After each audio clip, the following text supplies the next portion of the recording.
Bueno,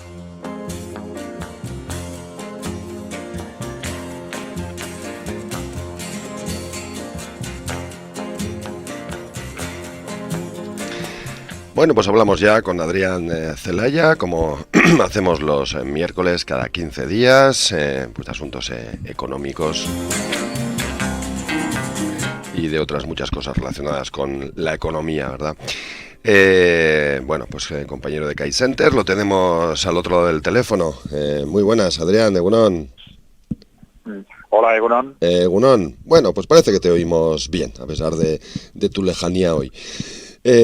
Bueno, hoy queríamos empezar con un tema que parece que ha desaparecido un poco de los medios en esta última semana, pero que ha dado mucho de sí. Todo lo relacionado con el acero, con las posible dumping chino, con la competencia que llega desde China y que está poniendo en situación muy complicada a muchas fábricas europeas, entre otras vascas.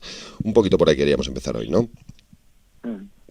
Sí, bueno, la dialéctica que se está desarrollando alrededor de este tema, bueno, nos está empezando a resultar un tanto preocupante, ¿no? Preocupante en el sentido de que los datos que se daban cuando estalló el tema del cierre de ACB, pues parecían, bueno, aparentemente muy claros, ¿no? Decía, bueno, pues que lo que está pasando es que China está siguiendo una estrategia de dumping y como consecuencia de ese dumping está artificialmente colocando los precios pues entre un 20 y un 30% más bajos que los nuestros, ¿no? ¿Qué ha ocurrido? Que, bueno, hay explicación aparentemente clara, que sabemos el ruido que ha generado, ¿no? Sí, Alguien con la apertura de procedimientos en Bruselas, etcétera, ¿no? Esa explicación aparentemente clara de pronto se superpone, si recordáis, unas semanas después, con otro argumento. Es decir, claro, es que también tenemos un problema con los precios de la energía.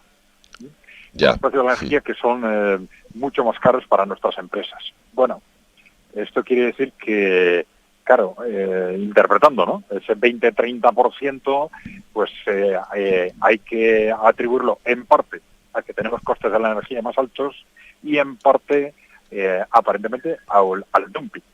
Al dumping chino, ¿no? Sí. Bueno, pero pasan un par de semanas más y hace un par de semanas se empieza a hablar pues de que a lo mejor resulta que hay otros elementos que están incidiendo, ¿no?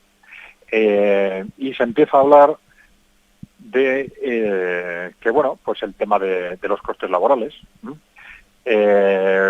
Vamos a ver, todo esto nos coloca en una tesitura un tanto difícil, porque se están dando argumentos distintos para explicar lo que está sucediendo y claro, no es lo mismo que el dumping incida un 20 o un 30% a que incida en un 5 o en un 10%, ¿no?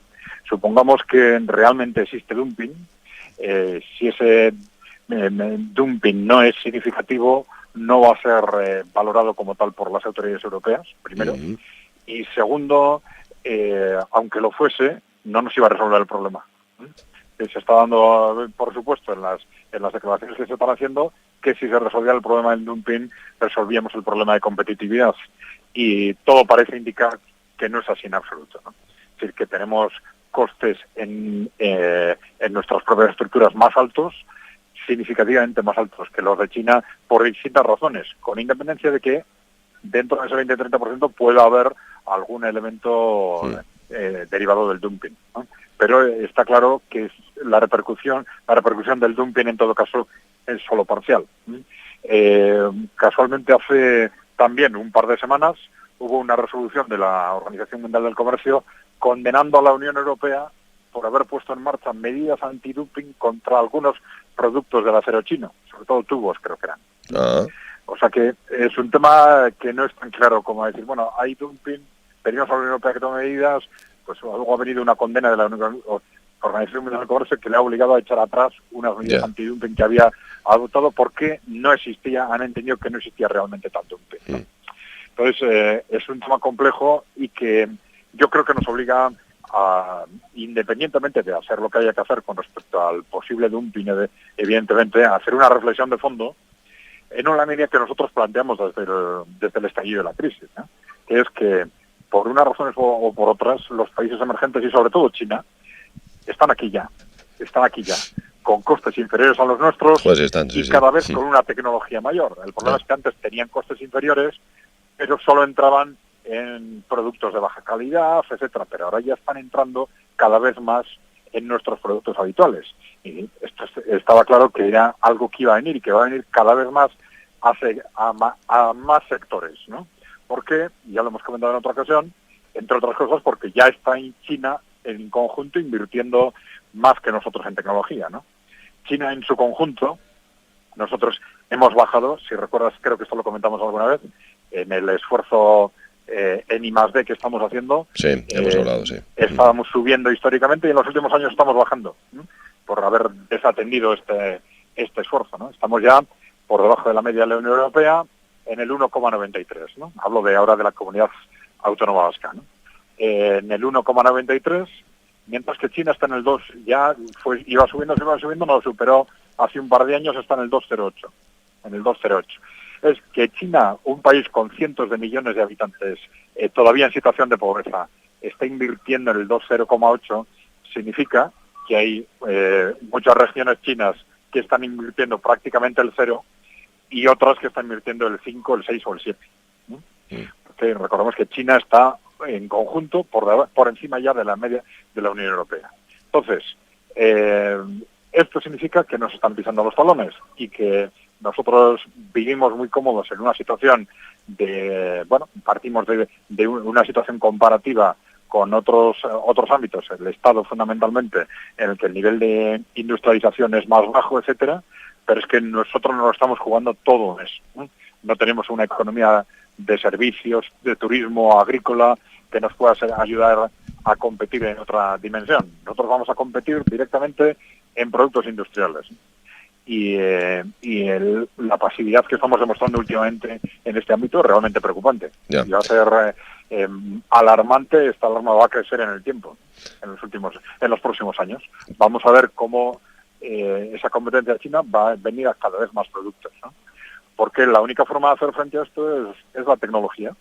Es que nuestros productos tengan cada vez más valor añadido y ir manteniendo esa distancia que antes teníamos y cada vez menos con los productos chinos, ¿no?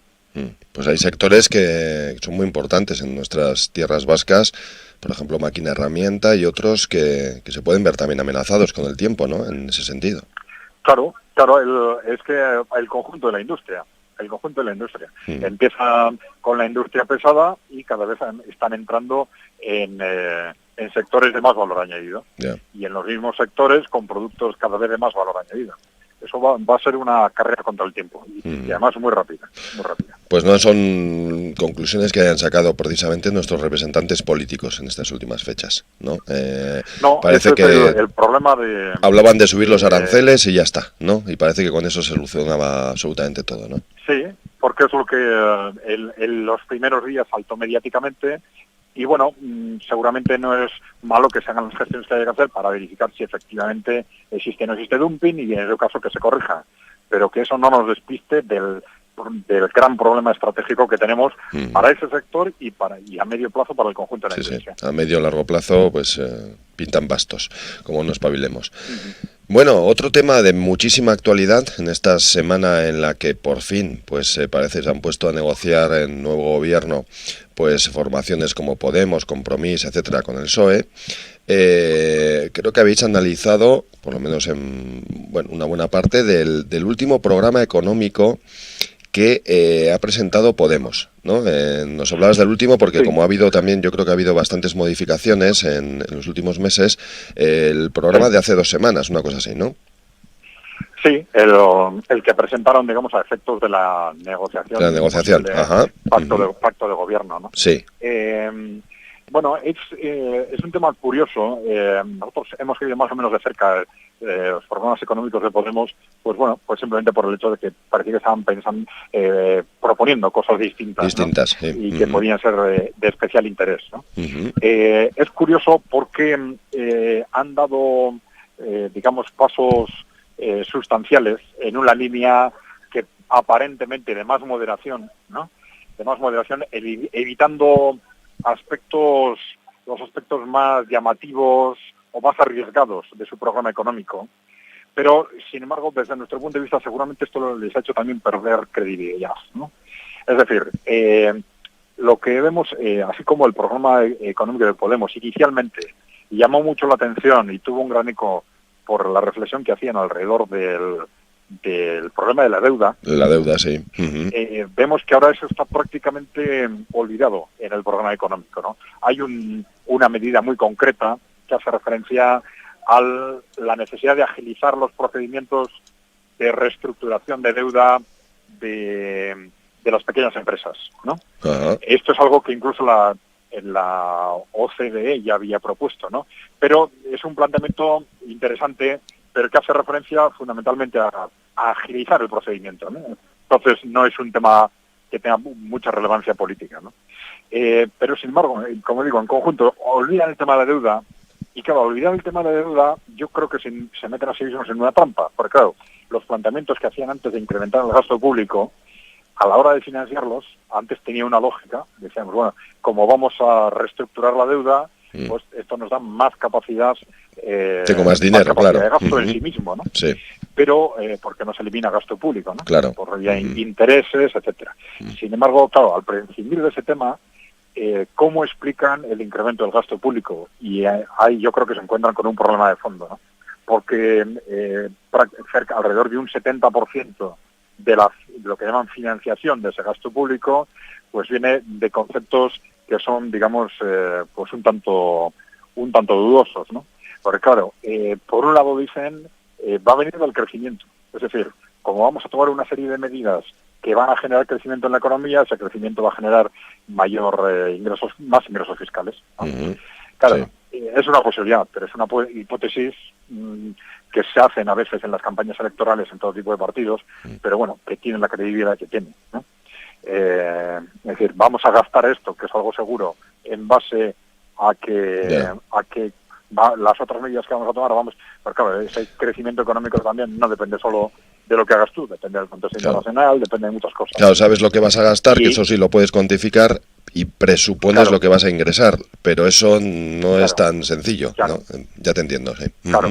Claro, sobre todo si dependes de ese tipo de factores como de que, bueno, pues que la economía va a crecer más gracias a lo que vamos a hacer, ¿no? Bueno, es muy hipotético, ¿no? Y luego el resto del déficit, bueno, pues dicen cómo se financia, no, más que financiar eso es cómo se justifica, ¿no? Lo que dicen es que vamos a negociar con la Unión Europea que nos permitamos déficit, ¿no? Y dicen, bueno, claro, son dos elementos que de mucha importancia, porque al final estamos hablando del 70% del déficit que prevén, ¿no? Y claro, yo creo que esto es algo que le quita mucha credibilidad. Son dos hipótesis, yo no digo que se puede decir que no se vayan a cumplir, ¿no? Es decir, efectivamente, o bien, si por el contexto internacional, o si efectivamente porque se toman medidas muy buenas para el crecimiento, se consigue ese crecimiento y ese incremento de recursos fiscales, o no es de descartar tampoco que en base a un cambio de contexto político que puede venir en cualquier momento, pues se consiga una negociación muy buena con la Unión Europea y tal, pues que eso suceda, pero es muy hipotético todo, muy hipotético, ¿no? Da la sensación de que han querido mantener el nivel de gasto que preveían antes, pero se han quedado sin la argumentación fundamental, que era, digamos, el atacar el problema de la deuda, pues por razones de políticas o de trasladar una imagen más moderada o por lo que sea, y entonces se han visto obligados a... Ya, hombre, Grecia ha dejado también sus cadáveres ahí, ¿no? Por el camino. Tiene pinta, ¿no? Es posible, claro. Es posible, sí. Claro. Que no hayan querido... Vista la experiencia, ¿no? Que les iban a señalar inmediatamente diciendo lo que ha pasado en Grecia y tal. Es posible. Pero bueno, en definitiva, lo que es interesante es comprobar cómo muchas veces un programa, por ser más moderado, no es más creíble. A veces pasa lo contrario, ¿no? Ya, claro, porque te estás perdiendo la parte de financiación, la de ingresos, que es fundamental para poder gastar. En fin. Claro. Bueno, oye, Adrián, vamos a dejar para otro día, pero que no se nos olvide las negociaciones Unión Europea-Inglaterra. Y cómo ha quedado el asunto, porque hay bastante debate, además, con eso, de quién ha salido ganando, si se les ha dado mucho, si se les ha dado poco, ¿no?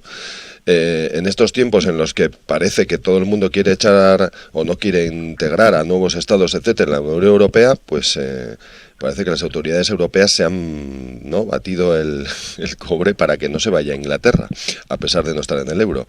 Y hay bastante polémica también con eso. No sé si habéis estado ya analizando el asunto. No con detalle. No con detalle. Bueno, esperaremos. Hemos hecho más una valoración política que una valoración económica todavía.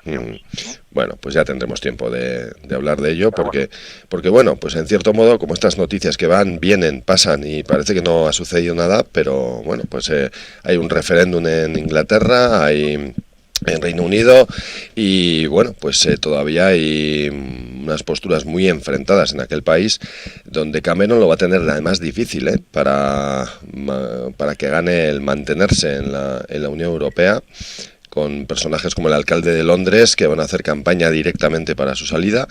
Y bueno, además de la parte política, pues queremos, como siempre, con Adrián Celaya y con el CAI Center analizar la parte más económica. Bueno, parece que desde el punto de vista, digamos, del apoyo de los poderes fácticos han conseguido lo más importante, que es la posibilidad de dejar a la City fuera de los mecanismos de integración financiera, ¿no? Que era pues lo que, digamos, bueno, a los poderes reales en Inglaterra seguramente más les preocupaba, ¿no?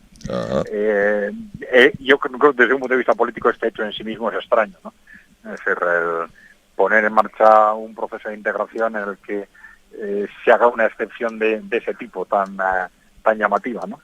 Pero bueno, habría que pensar en por qué Inglaterra sí y otros países no. Pero bueno, ya lo comentamos en detalle. Si quieres, eso es, Unión Europea a la carta, que está muy bien, ojo, pero en efecto, tiene sus ventajas para todos, pero, ¿no? Sí.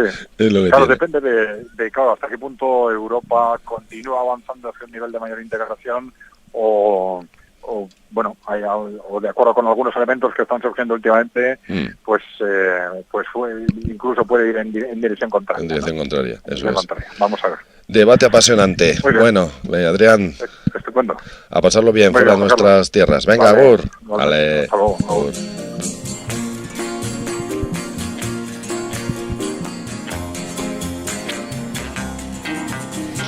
Bueno, pues desde Holanda hablábamos hoy con Adrián Celaya. Y nada, que son ya las 11:36.